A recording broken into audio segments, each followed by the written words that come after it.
Melissa, and today I would like to inform you all about something myself, many Americans, and maybe some of you struggle with. When my professor assigned this speech, he told us to choose a topic that we are somewhat familiar with already. So I chose to research something that I personally deal with on a continual basis, and I know I'm not completely alone. Whether you're a person who puts things off to the last minute, or if you love to get things done over with right away, I have to assume that all of us at some point have fallen victim to the evil wrath that is procrastination. It's something that I myself struggle with, and while doing my research, I have found that I am not alone. According to two leading experts in procrastination, Joseph Ferrari, Associate Professor of Psychology at DePaul University, and Timothy Pichel, Associate Professor of Psychology at Carleton University, 20% of people identify themselves as chronic procrastinators, and up to 70% of students in one study said that they procrastinate. This habit affects so many and is one of the most difficult tendencies to kick. But fortunately, there are ways to go about solving this issue. So today I would like to inform you all about why exactly people procrastinate and the effects it can have, and also ways to overcome it. Many of us can recognize that leaving things to the very last minute is not very wise, and it can cause an abundance of unnecessary stress. Procrastination is self-sabotage, whether it's paying a credit card bill late or just putting gas in the car. Procrastination ranges from the most minuscule tasks to the most significant ones. So the question is, why do people procrastinate? For myself, I rationalize this behavior by saying I work better under pressure, but through my recent discoveries I found this is not true at all, merely just an excuse. The heavy pressure we feel when an important deadline is approaching physically forces us to complete our work, but it doesn't always mean that our work is good. Starting a project weeks before it's due guarantees that we have the time to think and process our ideas. Therefore, our work is generally well prepared. Starting an assignment the night before it's due forces us to rush through it just to get it done. It does not ensure that our maximum abilities are being put to use, and usually it ends up being satisfactory at best. From a psychological standpoint, procrastinators can adapt their negative work ethics from their family. They learn primarily from growing up in an authoritarian parenting style family. When parents are overbearing and controlling, it keeps children from developing the ability to regulate themselves, from internalizing their own intentions and then learning to act on them. In turn, many end up rebelling and usually turn to their friends instead of their parents for support, says Ferrari and Pichel. Poor time management and an inability to prioritize are also main reasons people put things off.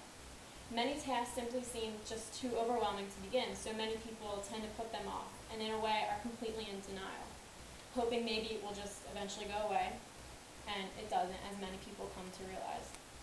Sometimes it's not just the people who have an inability to prioritize their life. It, in many cases, is just people who simply have too much on their plate. They're stressed out, they're overloaded, and they're unable to concentrate. There are so many different reasons as to why people actually procrastinate. These are merely just skimming the surface. It can range from simply being lazy, all the way up to a person's confidence level. Researcher Pierre Steele of Canada's University of Calgary says essentially procrastinators have less confidence in themselves, less expectancy that they can actually complete the task. He explains a formula he devised for the prediction of whether or not a person procrastinates. He says that people are less likely to procrastinate if the task has to be done as soon as possible, and they feel confident and are up to the task. It also suggests that people are more likely to procrastinate if the task is less urgent, less appealing, or daunting to the person facing the task. I'm sure all of us have faced this dilemma at some point, whether it's for school, work, or a project around the house. If we are interested in the task at hand, we will get it done. With every negative thing in life, there are always going to be repercussions. So you must be wondering, what effects besides tons of stress does procrastination have on a person? Procrastination is oftentimes not taken as serious as it should be. It can be damaging to all aspects of a person's life. Relationships, careers, and health can all be greatly affected. Procrastination puts our body through a cycle of sheer turmoil. We feel stressed, guilty, and overwhelmed and anxious.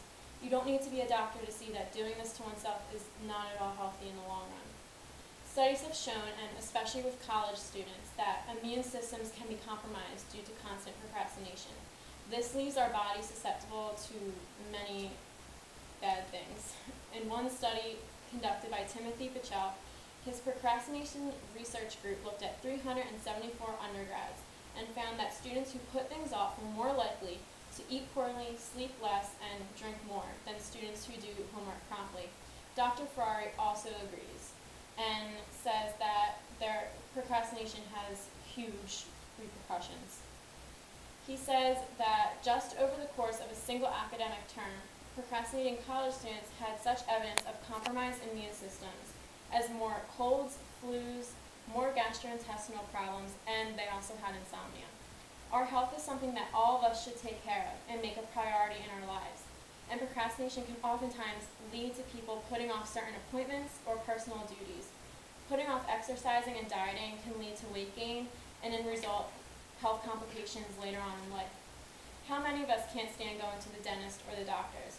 Putting off getting routine checkups or even having a professional look at something that's been bothering you can be damaging. In some cases, if you wait too long, you might even risk a threatening condition. Health is not the only thing that's affected. Careers are greatly impacted as well. Work is all about meeting specific deadlines, and if a person can't seem to clean the house or pay their bills, how can they possibly meet crucial work deadlines? Lack of responsibility in the workplace can lead to coworkers and superiors viewing you as incompetent, lazy, and not valuable. Nobody will ever take you serious. Procrastination does not just affect oneself, it can put strain on personal relationships. Putting personal responsibilities onto other people in turn can leave them resentful towards you. And it can really take a toll on private relationships due to the high stress levels you exude and constantly worrying about the jobs that you have to get done, instead of actually enjoying the time you have with that person. So now you might be wondering, after all these negative consequences resulting from these bad work habits, is there any way to actually fix it? Well, yes and no. There are ways of improving this behavior, however, there are no guarantees or quick fixes. It is all up to the procrastinator themselves.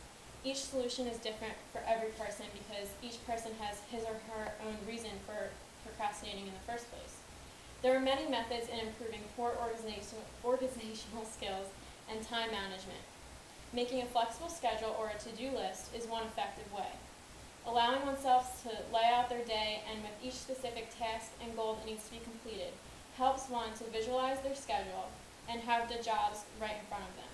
However, make sure the schedule is not too rigid. It's crucial. Having a loose and flexible agenda works much more effectively and allows one to complete tasks in small increments. Setting deadlines is essential. Rewarding oneself is also another simple way in motivating yourself to get everything finished. It helps to have an incentive to look forward to and strive towards. Therapy is also another alternative. In extreme cases where procrastination is deeply rooted in confidence levels or from a childhood matter, cognitive behavioral therapy can really be beneficial. There are many specialists in this area whose job is to help people get their life back on track. This takes a lot of willpower and energy, but if one is up for the challenge, it can certainly be successful. To conclude, procrastination is a widespread issue that affects a large quantity of people, of all ages, races, countries. It's often looked at as something that only affects lazy people, but as you have heard, that's not at all the case. Anybody can be a procrastinator, it's not bias. Many times this is taken too lightly, and many people, including myself, do not understand the seriousness of this unhealthy and destructive lifestyle. From learning all the damaging consequences it can create, especially to one's health, it has motivated me to become more efficient and dedicated to my everyday life. Procrastination is not a person's predetermined fate. We are in control of every decision we make and every decision we don't make. This habit, like every other, is unquestionably breakable.